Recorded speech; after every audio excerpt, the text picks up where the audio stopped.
தண்ணி எடுத்துக்கங்க.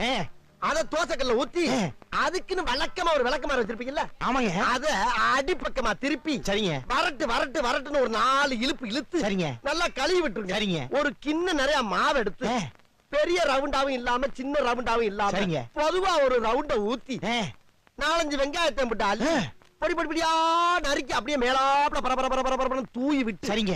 ஒரு நீளமான கேரட் எடுத்து அதையும் பொடி பொடியா நறுக்கி சரிங்க. அப்படியே மேலாப்ல பரபரப்பா தூவி விட்டு சரிங்க. ஒரு 16 கரண்டி நெய் எடுத்து சரிங்க. அதுல 6 கரண்டி நெய்ய உள் சைடு அப்படியே லேசா விளாவி விட்டு சரிங்க. 10 கரண்டி நெய்ய தோசைக்கு வெளி சைடு அப்படியே மேலாப்ல விளாவி விட்டு சரிங்க. இட்லி பொடி இருக்கு பாத்தீங்களா? அத அப்படியே அள்ளி மலை சாரல் மாதிரி அதை மேலாப்ல பரபரன்னு அப்படியே பேய விட்டு சரிங்க. பொத்துனாப்ல அப்படி ஒரு பரட்டு இப்படி ஒரு பரட்டு அப்படி பரட்டி விட்டு அப்படியே ரெட்டி கலர்ல முருக விட்டு அழகா